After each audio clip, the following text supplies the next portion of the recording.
গাজীপুরের মসজিদের ইমাম ও ইসলামী ছাত্র সেনার সাবেক নেতা রইসউদ্দিনের মৃত্যুর ঘটনায় জড়িতদের বিচারের দাবিতে কিশোরগঞ্জের ভৈরবে ঢাকা সিলেট মহাসড়ক অবরোধ করে বিক্ষোভ করছেন ইসলামী ছাত্র সংগঠনটির সদস্যরা। সোমবার সকাল 10টা থেকে ইসলামী ছাত্র সেনা ভৈরব উপজেলার ব্যানারের উদ্যোগে শুরু হয়।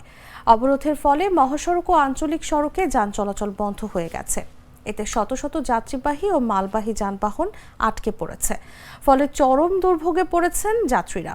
জানা যায়, গাজীপুরের ইমাম রইসউদ্দিনের হত্যাকারীদের শনাক্ত ও বিচারের দাবিতে সোমবার সকাল 10টা থেকে দুপুর 12টা পর্যন্ত দেশের সব সড়ক অবরোধের ঘোষণা দেয় সংগঠনটি।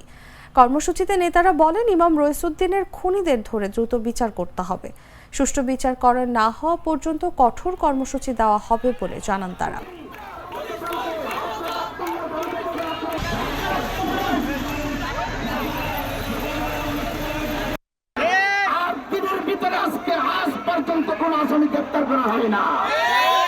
আমরা কি বুঝতেছি আমাদের উপরে বৈষম্য সৃষ্টি করা হচ্ছে।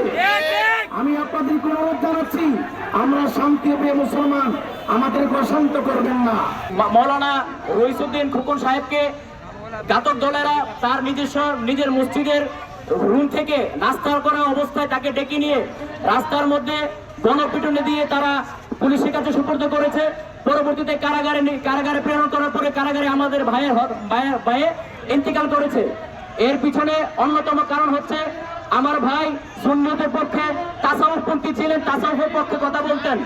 26 এপ্রিল সুন্নি মহাসমাবেশে যোগদান করার জন্য এলাকার মসজিদে এবং এলাকার মানুষদেরকে জড়ো করে একসাথে তিনি সুন্নি মহাসমাবেশে নেওয়ার জন্য তিনি আপ্রাণ চেষ্টা করেছিলেন।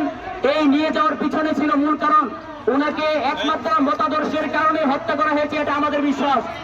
আজ বাংলাদেশ ইসলামী ছাত্র সেনা ঢাকা মহানগরের সাবেক সভাপতি মাওলানা রইসউদ্দিনকে নির্মমভাবে হত্যা করা হয়েছে এবং আসামিদের ভিডিও ফুটেজের মাধ্যমে মামলা করা হয়েছে। এখন পর্যন্ত কোন আসামিকে তারা গ্রেফতার করে নাই। আমি আজকে